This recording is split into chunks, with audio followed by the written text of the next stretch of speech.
Hello everybody, welcome back to another Orbis Overdrive. It's your guy Gimmick, and happy Thursday. I hope you guys are all doing well. Thank you for sticking with us for a little bit of a early stream technical difficulties. Hopefully everything looks great now. But how is everybody? First of all, I know it's been kind of a crazy past couple of days with all the updates and excitement here. I'm still here, Ryoko's still here, everyone's still here, we're all doing great. I hope that everybody has been enjoying the past couple updates as well. I know there's been some new heroes, some new releases. People are still polling for different characters. People calling it Thursday is cap. It is Thursday right here, right now. So I don't know what else to tell you. I'm living in my own reality here. You can live in yours, if that might mean, you know, across the ocean, but you know, it's Thursday, all right? Hopefully you guys are doing well. Hello, Silver. Hello, Unloved. Hello, Ryoko. Eat the bread. YouTube chat. Hello, good evening, afternoon, night, wherever you may be. And yeah, just hopefully everybody's doing well. For those who aren't aware about Orbis Overdrive is our bi-weekly series where we just kind of go over the updates when it comes to new characters, new releases, etc., etc. This is where we talk about it with me and as well a special guest that joins us. So why don't we just get right into it? Let's talk about what happened in today's update with the imprint. All right, as I was just saying a second ago, we had a lot of characters that have been talked about. The release of Hellion Lua is finally here. She was announced a couple weeks back, you know, with the teaser. Her kit was put online as well. So I'm super excited to see her now available to play. How'd you guys' polls go? Because mine didn't go that great, unfortunately. I was unable to get her in 40 polls. That's how it really is sometimes, but you know, that's just the way it is. Ryoko, I'm staring right at you through the wall as I know that you one-tapped her. Yeah, I see it right there. But you know, that's how it is. Some people are saying busy day for stream. Yeah, it's been pretty busy for sure. But hey, I might be still trying to hunt for this character for the next couple of days. Speaking of hunting, I unfortunately cannot headhunt her, but that's how it is. Why don't we get right into the next character as well? Yes, as you guys know, Schneel has broken out of NPC jail and is here to stay as a playable character. I saw this kid online on the video, and it's just really funny that they really played into the fact that yes, he was in fact poisoned, and yes, he in fact survived, and that is why he is able to be a good counter against venom and poison.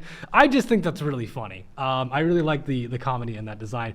I think he's also gonna be a pretty interesting contender for a different character. Yeah, people are saying very strong against Death Dealer Ray potentially, but we'll talk a little bit more about that with our guest as well. And also, yes, for Jubilee Nightmare as well. Let's get right into the next slide then.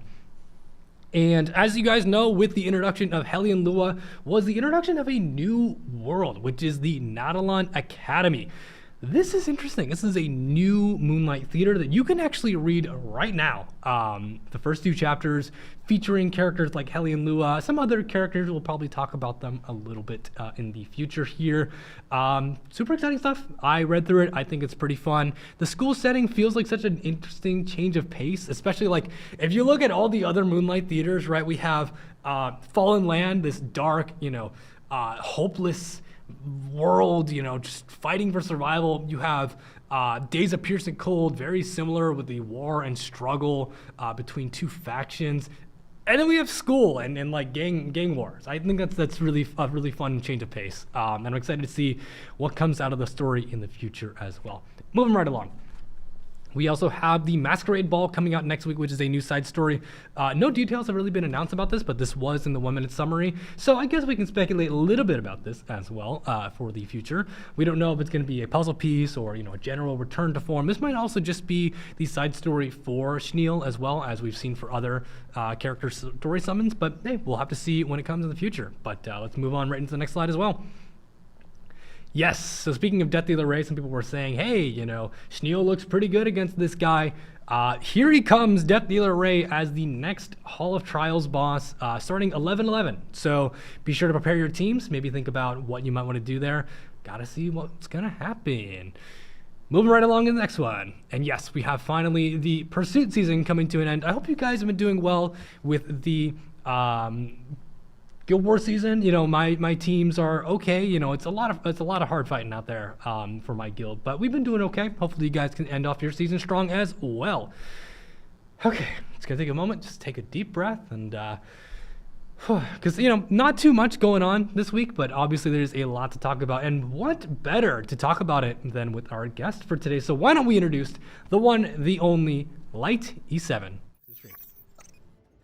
Hello, Light. Welcome into the stream. Thank you again so much for coming out today. I hope you're doing well. If you'd like to take a moment to introduce yourself, feel free to do so now.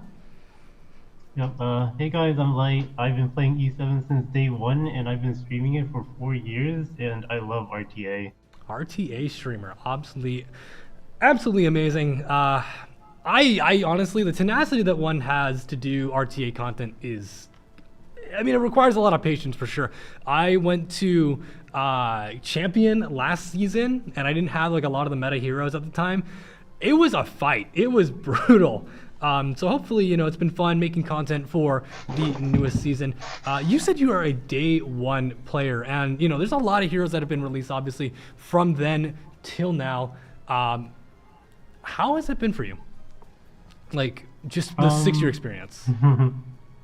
Okay, my favorite character changes like every few months depending on what's broken. Okay. And my favorite character right now is Farsetti, because she like lets me pick a lot of dumb units with her. Gotcha. Just a moment here. Chat, are you guys able to hear Light well? Excuse us if we're having a little bit of technical difficulties. Hopefully everything's coming through, but if we're unable to hear, you should say Farsetti, his favorite hero right now at the moment. When it comes to Farsetti, right, there's a lot of people build her fast, build her slow. Is there any build that you're currently running right now, or do you try to like switch between them? Yeah, my Farsetti is 124 speed right now on injury. And I think it's the best. Awesome. Yeah, like just very, very good at taking out tanks. Because usually I think people, what they say is that Farsetti, like the way to deal against her is usually to build slower as well, right? So if you're injuring them out, you're taking out a lot of the bulk and the health scaling out of a lot of different heroes, right? And you were telling me as well earlier, you also like pairing Farsetti with a special Zeo build, is that right? Yeah, I have the Zeo. He's like 120 speed with lifesteal, pen, and time matter, and he just bops people. That is absurd. How much attack does he have with base speed? He has like 4,500 and like 320 crit damage. Holy moly. It's nice that he doesn't need, another 50 crit chance, but that is still very stat hungry. So I guess the lower speed really helps him sustain all that extra damage. Is he also really tanky too, or do you keep him on like lower health? Oh yeah, he has like 15k HP too. That's absurd, like, especially with Deify. Oh my goodness, that's crazy. I do like to see how people experiment with different characters. I might need to see if I can pull a second Zeo to fight against Farsetti with maybe for the future, but that's pretty interesting. Well, why don't we get into, I guess, the update and talk about the different characters that have been released first here. Let's start with Hellion Lua. So Hellion Lua just came out today, right? Have you had a chance to play her, or are you still just mainly watching how others are using her right now? I haven't played her yet because I've shop refreshed 10,000 Skystones so far, and I still haven't gotten her, but I will get her. Okay. But I've been watching other people play, and honestly, they kind of suck with her, but I have a vision, and I think she's going to be really good when I play her. All right, tell me for the audience, tell us this vision that you have right now. Alright, okay, so I'm gonna pick her against cleavers. Okay. And I'm gonna make her really fast, and like she's General Purgus because she CR boosts her team. Right. So I'll use her with like Abyssal Euphian to like interrupt cleavers and stuff. Okay. I imagine she's really good for anti-cleave. Yeah, I think that's like I feel like she's a very solid turn 2 cleave as well. Like being able to come in from behind. The whole concept of her, right? Being able to provoke the entire enemy team, lead them right into Lua, and then she just sends the squad on one guy in particular, right? And that doesn't necessarily do like a ton of damage on its own because it depends on the hero, right? But having 32% basically of max health scaling on top of that as fixed damage, pretty dangerous stuff, I would say. Do you think that she needs to be fast though? Do you think that that's going to be the best way that she can support her team? Or do you think that being able to slow her down and let her actually tank a little bit further might be a better play in the future? I think it depends, but it depends what you pick her with, because I think her strength is in like her like turn one power, because she really Right. doesn't do much after pressing S3. So like if you can just kill the other person in one turn, she'll be really good. That's true. I think Like that's maybe, yeah, maybe you could build her slow with like really high damage, slow damage dealers, I guess. that could be interesting. I think some people are already saying, yeah, using like prophetic candlestick may be able to help her because she does get a strong defense buff, right? And that can be very good, especially if you already have like high defense stacked upon her, right? I think a lot of people were seeing similar ideas with like building like a more damage focused like afternoon soak flan, but you also build a lifesteal build which has a lot more tankiness too, right? So maybe there is some flexibility in how she builds, but right now I think a lot of people are seeing she's a fast ranger, she's got high health, so I should build her as a way to meaningfully take that first turn. Oh yeah, she's pretty insane with Flan. Yeah. I think that that's going to be like an interesting thing and like what we see later on as well. Some people are saying like needing a lot more bulk or needing other ideas to come through. But yeah, as most people say, right, there are times where there are characters that release that just need a little bit of fine tuning coming down the line, right? We definitely saw that with Abyssal Euphine to start off. I know a lot of people were talking about that as like on a release, wasn't so sure, and then obviously she'd evolved into a very, very strong, prominent hero. I don't know if it will be the same for Hellion Lua. Obviously, it is only hour 12 at this point around, so we'll have to see with time. But I'm glad to see that you have a lot of promise for her. Is there an artifact do you think that you're going to run with her? Because we've already heard about people saying maybe it is going to be prophetic candlestick, maybe it's going to be glow wings. I've also seen a few people with guiding light. So what do you think there? Glowwings looks really fun, and I unfortunately haven't maxed one, so yeah, I'll probably try that first. Fortunately, you said, right? Unfortunately, because I kept pulling Glowwings instead of Lua. Oh no. That's why it's unfortunate. Having a max artifact is pretty nice, I will say. But that makes sense. Yeah, Glowwings I think definitely helps her survive a little bit longer, and I think some people are saying that they put stealth with a second stealther, so that you have to focus into, say, like counter-focused or characters that you don't want to hit with that double stealth as well. I think I saw some people experimenting with that. Like, so I think I saw a draft with like Hellion Lua and Sea Phantom Politis, and then you had Savior Auden and Abyssal Euphine. And now with both of those stealth, right, the priority now becomes, okay, I have to hit one of these units that I don't really want to hit. So maybe there's some ideas there too. But Oh yeah, for sure. yeah. Chat, any other thoughts on Hellion Lua before we move on into our next character? Feel free to let us know. I also see that someone got 2 Hellions in 90 pulls. That is, maybe that's where our Hellion Luas went. Like, maybe we'll figure it out another time, but that's the way it goes sometimes. Let's move into Schneel for now, right? So Schneel has a pretty robust kit that is a Soul Weaver more focused on offensive support. I think that's really interesting. Seeing that I think a lot of Soul Weavers nowadays are very offensive support. Less focused on healing, more upon making sure that the team can stay either in good tempo or good support. Obviously, we just had the return of Ruel of Light, so we don't necessarily need another healing-centric character. But Schneel, his kit really focuses heavily on countering poison and venom. So if there is a skill that is being used and poison or venom is applied, he will cleanse the team, activate the skill called Cleanse. He will cleanse the team and then put on immunity for a turn. And also reset his own cooldown. So his skill 3 does some damage, but the biggest thing that happens is that it gives team-wide defense buff, and it also gives fixed damage, stacking up to twice. So I think it's 8k on max fixed damage, and he pushes himself a lot. So maybe there's some plays with like Magaraha's Tome, I don't know. We'll have to see what comes out of that. But what are your early impressions? Because I know that you were a very big proponent of talking about the strengths of Death Dealer Ray in the current meta, and looking for some sort of option maybe to counter him. And is this the one that we're looking for? I know a lot of people were talking about Dragon King Sharoon as similar, but didn't necessarily hit the mark because it didn't target exactly what makes him super potent, from what I understand. Yeah, so I think Schneel is like the nail in the coffin for DDR. Like Dillybet was already pushing him out, but now he definitely can't be picked early ever again. Hmm. Which is really good because that's how you shift the meta in RTA by making like the early pick units not viable anymore. Right, And right. I I think like a it. lot of people talk about the early pick units usually as the ones that is the I'm going to put this character down and you are going to have to deal with it. And now people are saying, okay, here I go, right? Here's my characters that can deal with this character now. I think we saw that a lot in the couple of years that I've played now. I saw that, starting off with Conquer Lilius soon being pushed out by, say, Ocean Breeze Luluca and Bunny Dominial, right? And so now characters like that can't just be an instant pick option. There has to be a lot of consideration that goes into these first picks, whereas you can probably still choose a neutral one, right? But it's not going to be overwhelming for your opponent immediately, right? There are options to respond with, and that's what we want to see more out of, seeing that, right?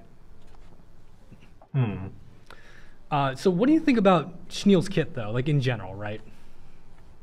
Oh, I think everything about it counters Death Dealer Ray. It gives you a lot of Defense buff is nice. Yeah, defense buff is nice. Fixed damage is nice, but that S2 just completely counters DDR. Like it's kind of crazy. Absolutely, right? Because it's basically every skill except for skill 1, right? Because skill 1 doesn't necessarily put on Venom. Yeah. So it's gonna keep him locked down for a while. It's very similar as I remember seeing like you would do like an Ocean Breeze Luluca into Celine pick against Conquer Lilius. Very similar to that, where it's like, okay, if I do push this button, if I do make the risk to push this button, I might explode in the next turn, right? So I think that's kind of where it's just. And do you think that fixed damage is really going to be the biggest play, or is it mainly the cleanse that is the biggest thing about this character? I think it's definitely the cleanse, but the fixed damage is pretty nice too. Like it helps to close out games. The fixed damage is really good against Illinav too. Defense buff is always good. Yeah, he has a pretty good S3 honestly. Yeah, I think it's pretty well rounded. Defense buff I don't think is as prominent anymore. I think the last character that really saw to give team-wide defense buff, and it's not through like subsidiary buffs like Indomitable or Vigor, right? I don't think there's too many characters that have been able to grant straight defense buff aside from I think Ocean Breeze Luluco was actually the last one if I think about it properly, like to the whole team of course. So yeah, and I think before that it was like Blue Crow. And yeah, that's right, Blue Crow and Alencia. That is true as well. Aros as well, but not too many characters that give team-wide defense. There's also Peacemaker Furious, I know, but I don't think they're a neutral pick necessarily nowadays. But there's a lot that goes on there. So maybe that's gonna really play against a lot of different characters. Do you think there are other heroes that Schneel also has good matchups into? Because I know that Poison and Venom is not that prominent aside from, well, Death Dealer Ray, right? There's a couple of characters that can apply Poison, but don't necessarily put it on as crazily, right? Like, sure, Sharoon exists. Technically, you could talk about Spectre Tenebria, right? Things like that, right? Is there any other characters you could see this character in general being able to also help with, or just be good support into? Schneel would have been really funny during Spectre Tenebria meta for sure. Absolutely, yeah. Like just being able to soul burn and be like, okay, well, I'm gonna just prevent my team from getting stunned now. But I know Stenny hasn't been as prominent right now, even with their exclusive equipment. It's just a lot of AOE nowadays in the current meta, right? So it's hard for her to really utilize a stealth that doesn't have the benefits of stealth, right? So yeah, I don't think there are any other units that really poison or venom. It's just Sharon, Stenny. Not that many. not too much at the moment, yeah. And there's not too many people who use Alabastron nowadays as well, stuff like that, right? So maybe in the future there might be more. Some people are saying Fire Shuri, right? That technically is a choice that could put on poison. Put on poison. And then the rest are usually through like other main, like I feel like poison is a pretty strong DOT buff, but I think that Venom is like the most prominent one, right? Bleed isn't shown as much. Burn isn't shown too much, right? But aside from that, I think Venom is like the most prominent one. So maybe this will be a good, healthy choice for, in general, right? Although it is a shame though, if they ever make like an injury-based DPS like that relies on Venom, like they automatically get countered. Like you're saying, like a character that gets immediately countered, right? Or yeah, if they make a Venom based unit in the future, like they're not gonna be too good because of Schneel.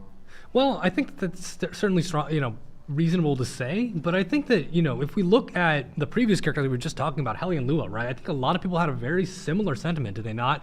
People were talking about, hey, Helly and Lua, cool character, cool design, but the thing is that she gets, countered by Mort, LH, Lionheart Sermia, Rowana, right? Like, Astromancer Elena, right? But I think that we were still saying that this character can still be potent and prominent despite that handful of characters that are still there, right?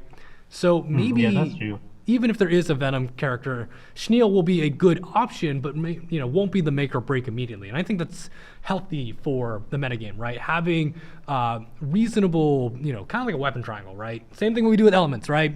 Fire countered by ice, ice countered by earth, earth countered by fire, right? So we want to make sure that that kind of holistic balance is there, right? Yeah, and it gives him like good longevity too. Like he'll be relevant for a while. Exactly, and it won't just be, hey, this guy was literally here for one thing, and now he's gone, and now Death Through the Ray's gone, so we don't have to worry about either of them anymore, right? So maybe there is some discussion about that going further. Okay, so those are the heroes that were mainly discussed about for now. Those are the characters that we do know about at the moment. We do also have some other things that we talked about as well in the other in the imprint segment. I'm going to go down the list here of a couple of other topics to talk about as well. It is currently week 2 of Advent season. Have you been doing Advent too, or have you been doing Advent often? And if so, what are your teams and your thoughts on the current season? I'm a big procrastinator, so I haven't even touched it yet. Oh, I see. Is there any particular reason? It's because you're mainly focusing on RTA and new heroes, or more about just sometimes farming events can be something that's in the back of the head. Oh, it's because I'm using all my energy to farm adventures so I can shop refresh for Lua. That makes sense. I'm in shop refresh purgatory. That's right. So you're looking for Lua still. That makes sense. How do you feel about the Advent seasons in general? Is it something that you find worthwhile? Do you go for particular rewards? And can you usually clear Epic Hell yourself? Yeah, it's usually easy because people just post their teams and you copy paste one and then done. And the rewards are really good. Mod gems are super nice. You get some nice summons and the shop is really good. That's for sure, yeah. I know a lot of people I think our guest last time, Valky, was also saying, yeah, usually waiting for a particular fellow by the name of Tristan Wolf to get his teams ready, and then I'll follow along behind. And I think that's probably what a lot of people do as well. Shoutouts to the E7 creator community, obviously. We do appreciate those guides to PvE content for sure. But any other thoughts on Advent for in general? I know that this has been rotating between the different seasons, right? There's 3 of them. Is there anything you have to say about maybe the current state of PvE content, or are you satisfied given that there's a lot spread across the board? No, I think PvE is in a pretty good state right now. Like it's not too hard, not too demanding, and the rewards are good. Yeah, even stuff like Nightmare Raid and Expeditions are okay for you? If I remember to do them, yes. Same. I think I can consistently clear the Nightmare now, which is good. I used to just sit in the usual just like the early or the non Nightmare Raid. I was like, oh, okay, well, So people are saying, please save these Dagger Sakar Holo Trials. Some missions are stuck. That is something I do want to note down. I did see some people talking about that. You're saying that the Dagger Sakar missions, I believe, right, are currently bugged and not working with the current Holo Trials? Is that right? Oh yeah, they need an update because the bosses in there they're not the same bosses as the Holo Trials anymore, right? Yeah, it just needs an update. Gotcha. Okay, I will be noting that down. Thank you for letting me know. Dagger Sakar I know isn't as prominent of a mode, but getting those little stickers and achievements are pretty nice, right? I think some people really like that. Okay, so I have that noted down. Thank you for letting me know. Yes, people are saying they're impossible right now. Good to know. I definitely did note that down. Okay, let's move into the next thing for now, though, which is the end of the Guild Wars season. So, Pursuit season is coming to an end. I know that you're in one of the more prominent guilds for Epic 7. Have you just been, clearing through your Guild Wars as usual, or do you usually try to make a push to, go through as much content as you can with it? We usually don't care about Guild War rank, but okay, with all the recent new MO5s, my Guild War defense is so good. I think we're gonna be top 100 for free just because like I farm people with it. Ah, that's pretty confident. My defense team could be a little better, I will admit, but you know, trying my best to make it work. That's for sure. There is a lot that goes on with the current season, especially with a lot of Harsetti defenses, right? Are there any characters that really you feel like are prominent choices for the current Guild Wars season, or maybe leading into the next one? For defense, you definitely want Harsetti. Like one base speed Harsetti team, and the second team is like some kind of Sea Phantom Politis for sure. I do not have Sea Phantom Poly yet. I don't have enough speed gear for her either, so I don't think I'll be pulling her anytime soon, personally. But got it. Sea Phantom Politis and Harsetti, just very strong openers, right? Makes sense. Someone's saying that their defense is a zero trap. Interesting. All right.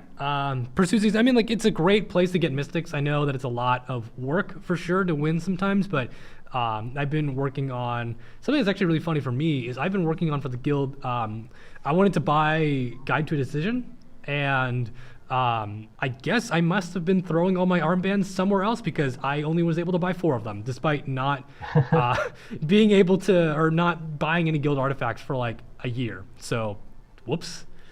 I haven't been able to buy a single guild artifact in months because I keep using my armbands on like mystics and the elemental summons. That's literally what I did. So I think that's where all my armbands went.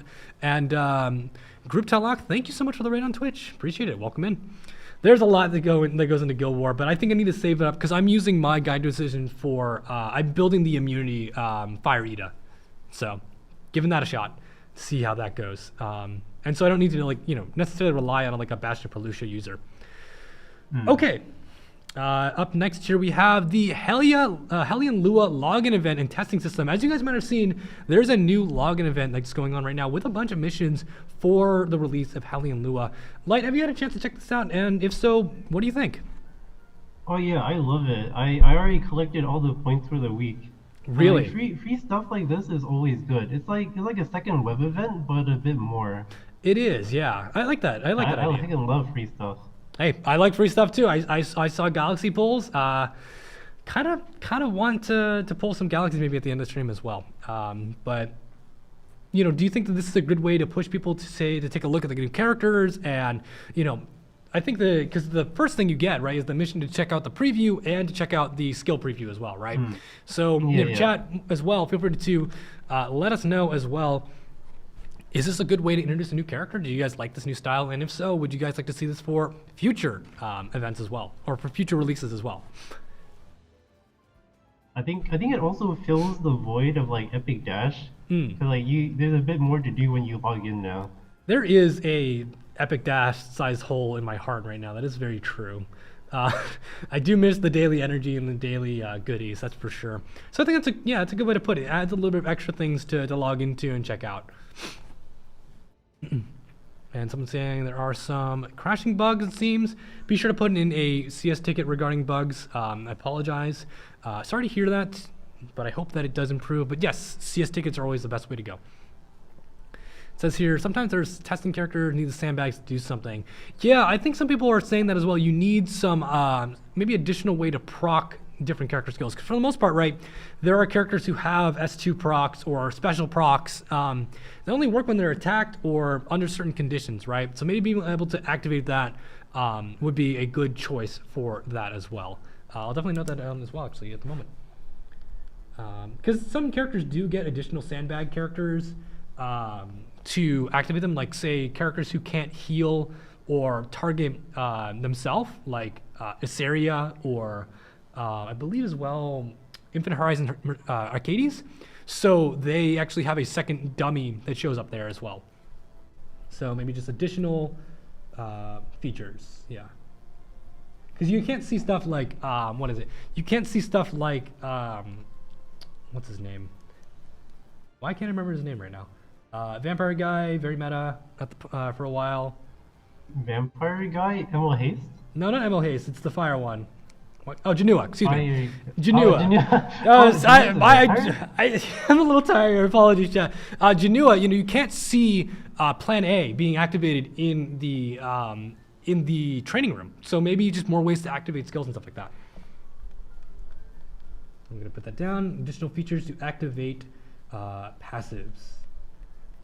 Okay, there we go. Sorry about that. Yes, thank you, chat. Yes, indeed, Janua. Yeah, Teiyu can't trigger either, right?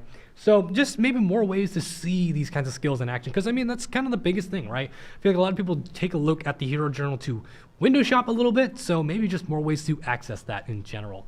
Okay, with what came with Hellion Lua also came the Nadalon Academy, this new Moonlight Theater. I know, like you said, you're not like the biggest story guy, but have you had a chance to read the story so far? I have not read it, but I've seen some of the characters, like Emo Hwayoung. She looks kind of nice. Oh yes, Bystander Hwayoung, I believe. She was shown off in the trailer as well for the Nadalon Academy. I think it's like a lot of interesting, like again, I think this school aesthetic is so, it's out of place, but at the same time it's not out of place because you have like the Rengar units as well, who is also like a school faction, but it's like, it's a different universe that we wouldn't expect for Moonlight Theater. Because again, there's a lot of tragedy in like Days of Piercing Cold and Fallen Land, but there are some, more upbeat ones. Like I feel like the one for, what is it, Runway Fighters, right, is a little bit more upbeat. And this one I feel like adds another additional fun alternate universe, even though it is still, a little serious with like gang wars and stuff like that, especially with Hellion Lua kind of heading that. Some people saying, slightly disappointed they don't get finished stories. There are a lot of stories, maybe they, they jump around a lot of them, but what are your impressions on, what's been set out so far with Hellion Lua? Do you think that the other characters gonna have like, similar personalities or maybe play something into the plot? Or are you more just being like, hey, can we have these characters please come into playable characters please, stuff like that, right? Lua is very weird to me. Like when I saw like the silhouette of the character, like no one could tell it was Lua, right? I don't know. Like calling her Lua, it feels weird. Like if she had a different name, like how like Ada and Solitaria, they're like the ML, right? Right, they're kind of split. There's like different personalities. Name. Yeah, I think a lot of people said something similar with Dragon King Sharoon as well, right? Yeah, like if you called her like ML Jessica and like I'd be down for that.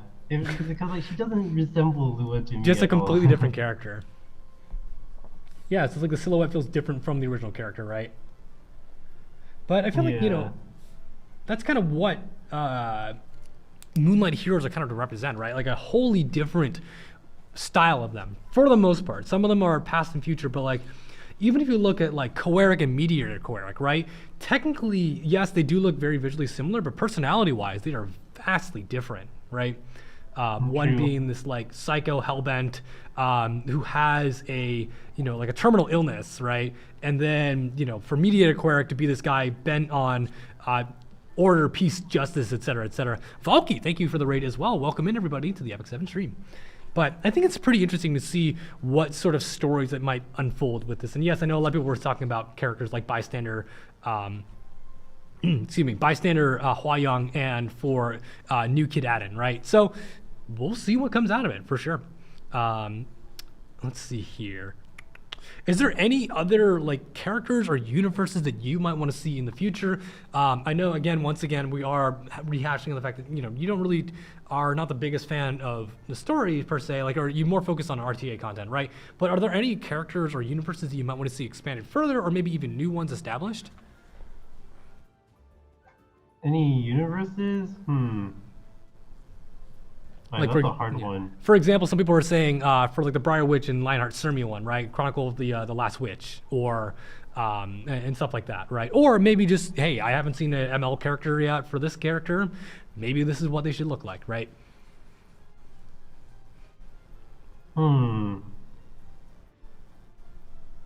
That's a hard one. I'm kind of down for like,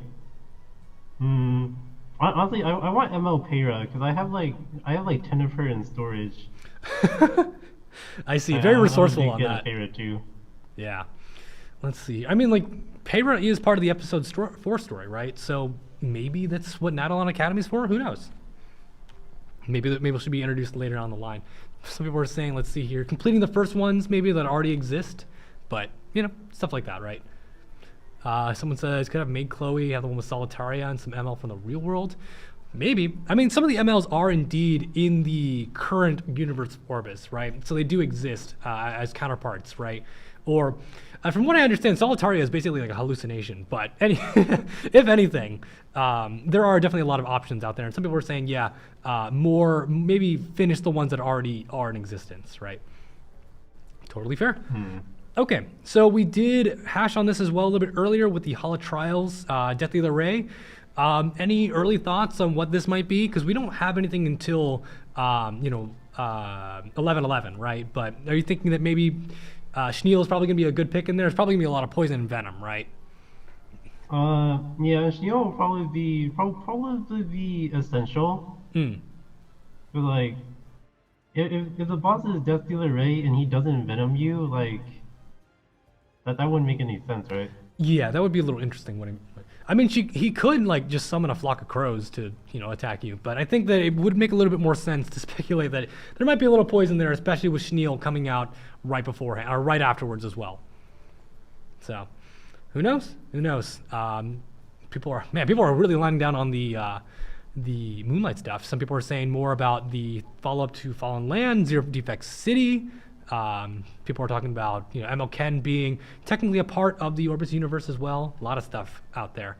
Okay, the last thing I have on my talk list here is an announcement that was made on Stove. I don't know if everyone saw it, but Season 2 of Rift will be closing on January 29th. So next year you have a bit of time, about 2 months to finish out your season.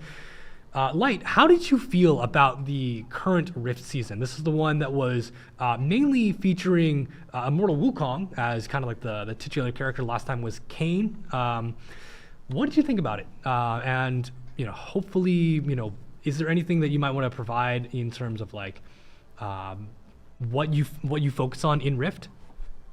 Okay, I'm actually the biggest Rift hater, but I farm it a lot. It is very, very good. I do solo Wukong myself, so I'm able just to put Wukong in there. He just takes care of everything. He just gives me my gear. Talk a little bit more about why you don't really like Rift in that case. So I feel like Rift is designed to like starve you of your resources. Like you get so much gear, but it doesn't give you enough gold or charms to upgrade it, and you don't get Skystone income or bookmark income. So it's just you kind of fall behind on your resources if you farm it. I see. Well, I think that the fact that the gear does come in heroic or higher does let you sell for a higher gold point. But I think for the most part, some people are saying it's okay to take a break from Rift. They need charms, they need powder, right? So maybe some other way to put more resources into Rift. But I think that that's kind of the trade you get, right? You get much more focus on the gear itself. You don't have to craft it. You don't need to, you can consistently run this team as well, right? You can have a consistent team with it. But I think that's totally fair. Is there a particular hunt that you do the most? I'm assuming it's Wyvern, but just to hear your thoughts. I've been farming Golem for almost a year now. Really? Yeah, I kind of gave up on speed. I see. So you're more on the prot set, I guess. I love protection set. I have like 5 units on protection set right now. That's a lot. Actually, I only have like 1 build, and it's just like I threw together whatever free gear I had on my my Crimson Armin, right? So totally fair. Are the other sets beneficial as well? It is health, defense, attack set, right? So do you find much benefit out of those too? Yeah, HP set's super good on tanks. So is defense set.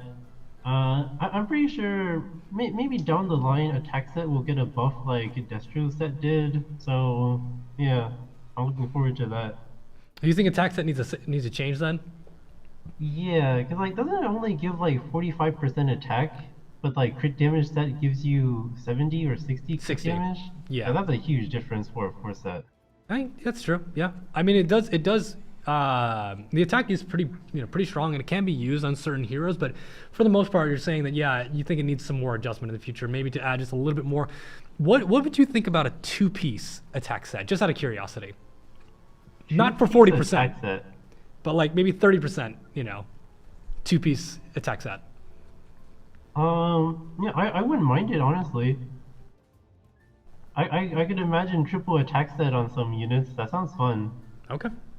I just thought experiment, obviously. But chat, feel free to let me know. Do you guys like the idea of maybe a 2-piece attack set, or maybe not? Yeah, maybe not 30% attack, but maybe something that you could stack a little bit higher, right? Maybe like 20 or 25. Yeah, Probably maybe like 20 that. to be more in line with all the other two sets. Yeah, because pen set is 20% def pen, right? Torrent set is 10% damage increase, right? Someone said maybe 3-piece sets. I feel like that'd be really wonky because that kind of forces you to have an off piece unless you're running 6-piece attack set. Yeah, I don't know about that one. That's a little bit. Maybe let that one cook a little bit longer. But maybe 2-piece might be a fun way to do it. Okay, so I think that is everything that we have regarding the update content. But we were talking a little bit about characters and balance, and I know that you were talking a lot about the balance update that happened just a couple weeks ago. You have that all on your YouTube channel, right? Yep. Awesome. So maybe, why don't we put us in the hot seat then and talk about balance a little bit more. Chat, if you guys don't know about this, I'm going to be going into the Big Wheel of Balance set. So give me a second here and I'm going to pop right into the segment in just a moment. Wow. All right, chat, I hope you guys can hear me loud and clear. Welcome to the Big Wheel of Balance. This is our segment for Orbis Overdrive where we take a unit and we just choose to buff and nerf them. We have a bunch of different characters here on this list. Based on the color that they have, we're going to choose to buff and nerf them. We have a lot of different characters here that I talked about, having prominent spaces in the meta, or maybe could use a little bit more of a touch-up in order to become more meta or viable in the current meta. But let me just give you a second to just go on the list here and talk about the different heroes. We have Naqual, Tywin, Lua, Arunca, Blood Moon Haste, Fallen Cecilia, Sea Phantom Politis, any underused 4-star Covenant hero. There's a lot of Covenant heroes out there that are actually pretty good. We got a lot of speed imprints. We got Green Sid. We have Veronica now as well as a very prominent pick. So basically any underused 4-star Covenant hero, RGB, right? We also have Navy Captain Landy, General Purgus, Newman Luna, Kane as of Divine Shadows recommendation, Champion Serato, and any underused specialty change. There's a lot of characters that are underused for PvP, for the specialty change, but any character that already does have an established specialty change. Not a character who is a 3-star that might want one in the future, but one that already has one. So, you ready, Light? Yeah, let's go. Let's do it. And our choice is, we got the wild card this time here again. We have any 4-star Covenant hero that is underused. So is there any Covenant hero that you might want to talk about today that maybe a personal favorite of yours, or maybe a character that just is super close to hitting that mark that they could just use a little bit more of a touch up to be RTA viable? 4-star RGB? RGB, that's right. Okay, let me look at the journal real quick. Sure, take your moment. Let me see. Actually, my favorite 4-star RGB is actually Blue Rose. Blue Rose. I used to clean with her the first season of RTA. Really now? All right, so let's do it. Let's just do Blue Rose. I'll be back on the other screen in just a second. Thanks for joining the stream segment. Hello. Welcome to the game. So we're going to talk about Blue Rose. Do I have that right? All right, let's do it. So we have here she is, Ice Rose. A lot of different characters that are out there, but Blue Rose is a long-staying character. I've actually seen them a couple of times in different pieces of content, but here she is. So what I'm going to do here is I'm going to talk about her kit, go through all of her skills, also her exclusive equipment. We can talk about what strength she already has, where she might need a little bit more oomph, and then maybe go a little crazy, maybe buff them a little bit too much. We'll see from there. Let's talk about Rose's kit here. I'm just going to start off with this skill 3 here, which is Goddess of Victory. This seems to be a increased attack buff for the turn, CR push by, it looks like 25%, and defense buff to themselves for 2 turns. Skill 2 here is, it seems to dispel a single ally of 2 debuffs, granting them a barrier and also increasing their combat readiness by, it looks like, 20% here. And it also scales to the caster's defense. So a defense scaling barrier. Interesting. And then finally here, this is a, excuse me, 50% chance to provoke. It looks like it goes up to 85% on skill 1. And then when they have more than 50% health, increases defense. And then it says here, 50% chance to provoke when the caster's health is 50% or more, and increases defense of the caster for 1 turn when it's at 50% or lower. And then this is also a defense scaling skill. Okay, so that's all that. Let's talk about our exclusive equipment really quickly here. It is a 5 to 10 speed exclusive equipment as well. The first one, it says here, activates each effect regardless of current health. So that means it will provoke and give her a death buff. Second one, it says applies the same effect to the caster, so that lets her CR push herself and cleanse herself. And skill 3 is decreases skill cooldown of Goddess of Victory by 1 turn. So it just gives her a little bit more time to cycle. This is a 3-turn cooldown with that exclusive equipment. So let's talk about her strengths. First of all, Light, where do you see this character's main strengths being? And as well from the perspective of, you said you cleaved with this character early on. Is that correct? Yeah. Interesting. So back in the day, she was the only unit that would team CR boost and give attack buff. okay. So she did a lot on her S3, but the problem was she's too slow. She has a base of, let's take a look at it here, 97 speed. I do happen to agree with you.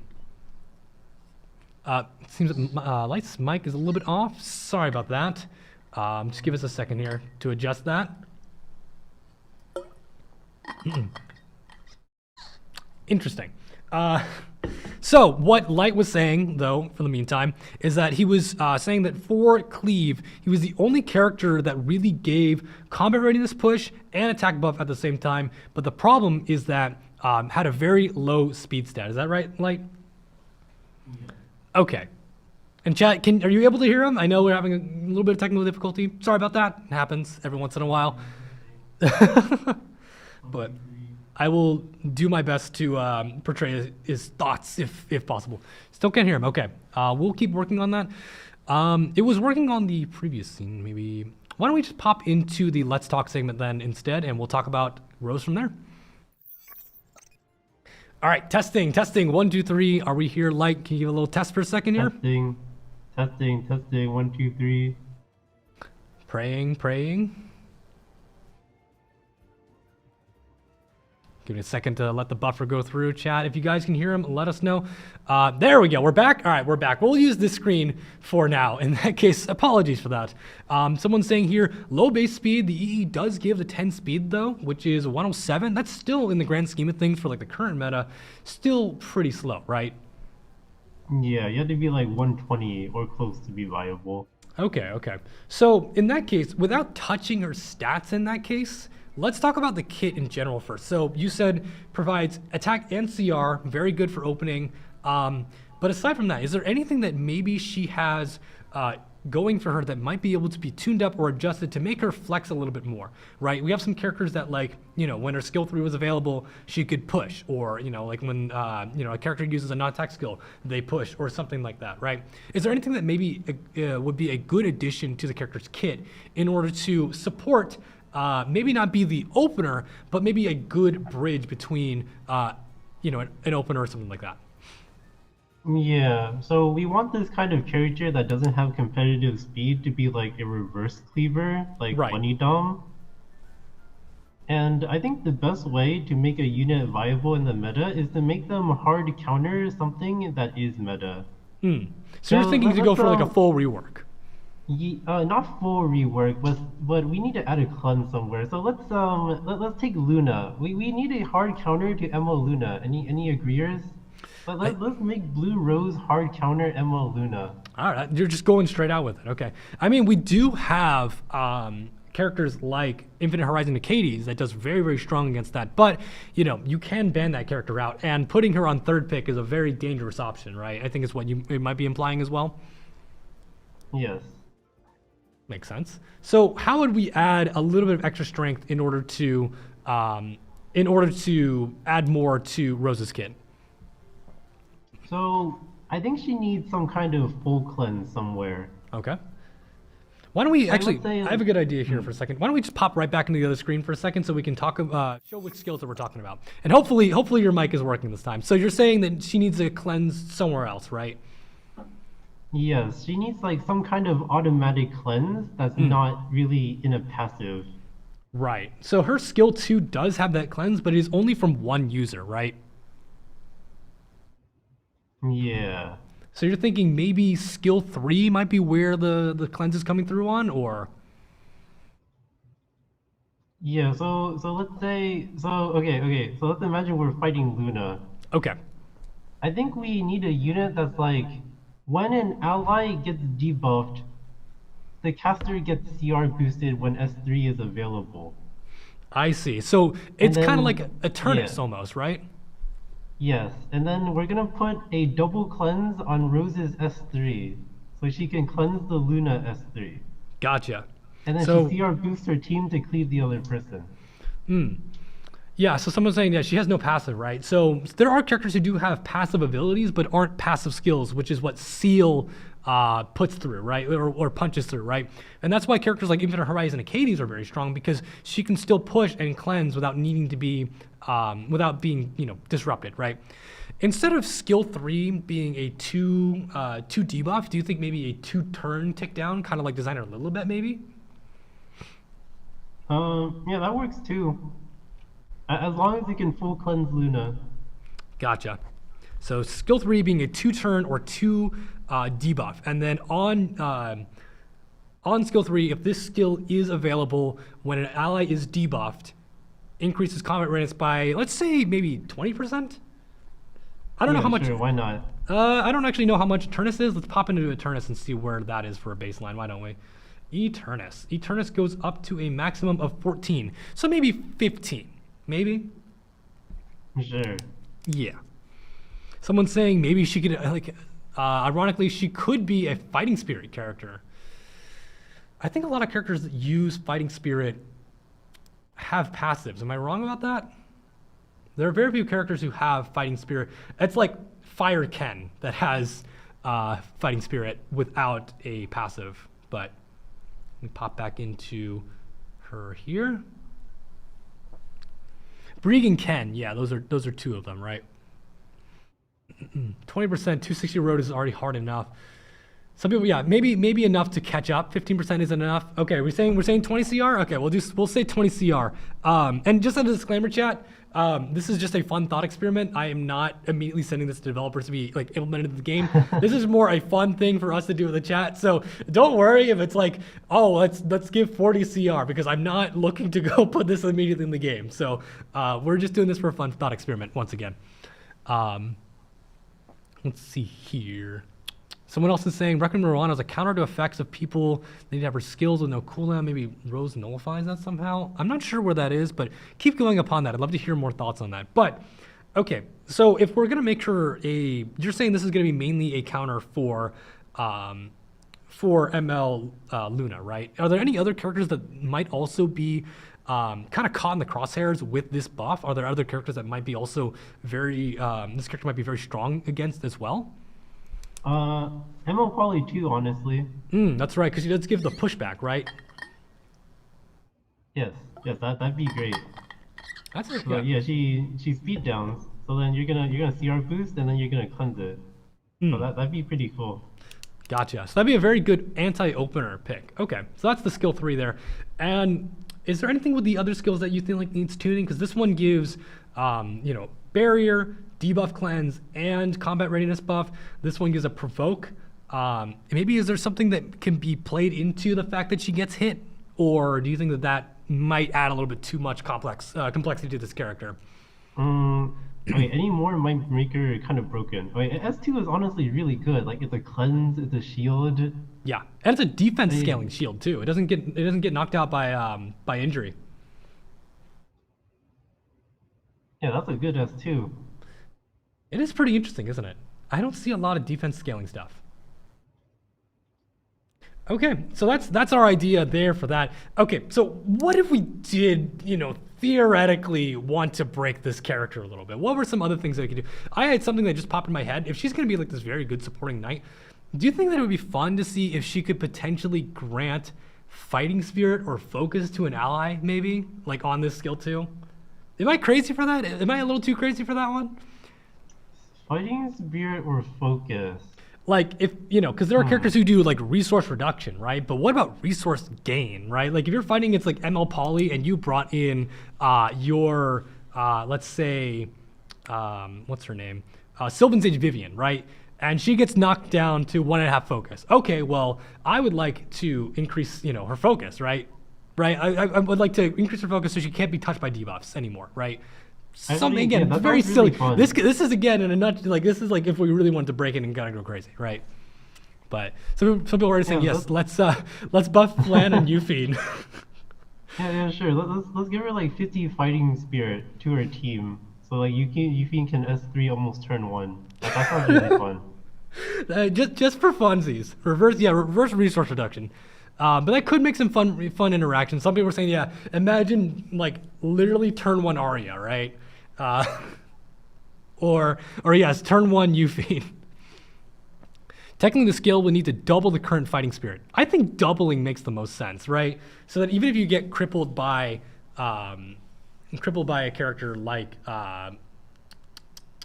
Politis, right? You can still at least push in a little bit more. But yeah, that would be a little interesting to say the least. Okay, that's again just a little fun little fighting thought experiment. But I think that would actually solidify our kit too, just for the first part, right? Being about giving her an Eternus buff if someone is debuffed in order to catch up, cleanse, and then help her team push for that second turn, right?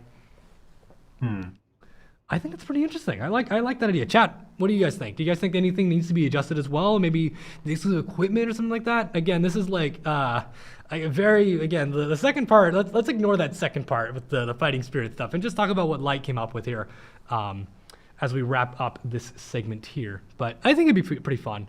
And I think that is actually a pretty cool way to get this character back into the meta because it does surround her kit about mainly being a supporter, right? She's not dealing damage. She's just there to make sure your team is running through. Someone said skill 1 to have a rocket punch effect. I feel like you could just run rocket punch on her. Anyways, but no, that's totally fair. Anything else? Yeah, people are saying, all right, S1 rocket punch. Okay, all right. We'll also say that S1 rocket punches as well. We can say that maybe for, I don't know, second EE maybe, or no, third EE, right? Third EE, because the cleanse is going to be okay, but I feel like if you added a rocket punch to sequential cutter, maybe that would be what you want. Someone said, give me the rocket punch then? Yeah, maybe.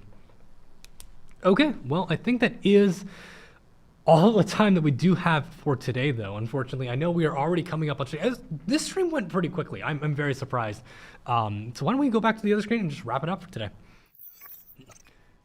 So again, Light, thank you again so much for joining us today on the Epic 7 stream. If you'd like to take a moment to, talk a little bit more about, when you stream, where you stream, stuff like that, we'd love to give you a shout out. And maybe we'll catch you later today.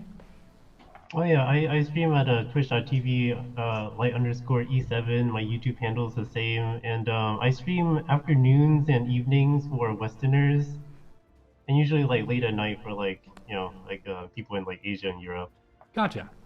Awesome. You stream for quite a while, or just kind of quick streams for RTA grinds? Anywhere from like 5 to 10 hours, depending on how I'm feeling. Ooh, dedicated. I like it. Yeah, that's totally fair. Anything else you want to share with the stream before we wrap things up today? No, thank you for having me. It was fun. Of course, I had a great time today as well. Thank you as always for joining us. As you know, what we usually do for Orbis Overdrive is we have it every 2 weeks. I do have an important announcement to make, everybody. So please stay tuned for just a couple more minutes. I do have some other things I'd like to share around with you and to share it with the community. Today marks the final Orbis Overdrive stream and the final stream from my end for the year. We will be back next year, but we're going to be taking some hiatus for the next couple of months because we want to add a little bit of adjustments and some improvements to our stream. And with that, we as well have a survey for you guys today. That'll be going into the chat in just a couple seconds here, but we want your feedback on the Epic 7 stream. And we want to know what you guys are looking for in the stream, and we want to find more ways that we can add even more excitement to the Epic 7 stream. So please, I really do encourage you guys to be honest and get your thoughts out there. It is very much valued. I will read through every single one of them. It really, really does matter to me. And it's not just for you guys watching today. Please share it around everywhere for those who are in the Epic 7 community. We want to hear what you guys want for streams, and we want to provide an even more fun experiences for you guys with Epic 7 streams. So please, please, please, please, please, please, please fill it out. I will be sharing it as well on the official Discord server as well. So please just take a couple minutes out of your day. It is very much appreciated. We do value all of your opinions and feedback. So get your voices heard, and I'll be definitely looking through a lot of those as well. But until then, I'm not going anywhere. I will still be here supporting Epic 7 as well. You can always catch me on the YouTube channel as well. I'll be creating content there as always. But for the live streams right now, we will be back next year. And we will be having more announcements once we are coming back to the Epic 7 live stream. But seriously, guys, I have been absolutely overwhelmed with the amount of support that you guys give for Orbis Overdrive. I really do thank you guys all for your time and support, every single chat and message. I really love being a part of the Epic 7 live stream, and it's been an absolute honor to be a host here for Orbis Overdrive. So I do appreciate your feedback, and here's to another great year of streams next year. I hope you guys will all have a great rest of your week, month, year, etc. Please fill out that survey. I can't wait to see what you guys put in there. And yeah, until then, thank you guys so much for watching. This has been Gimmick, and I will see you guys in the next year or on YouTube. Again, I'll be there on YouTube as well. But for now, everyone, please do take care, and thank you as always for your support. Take care, everybody. Fill out that survey. Thank you.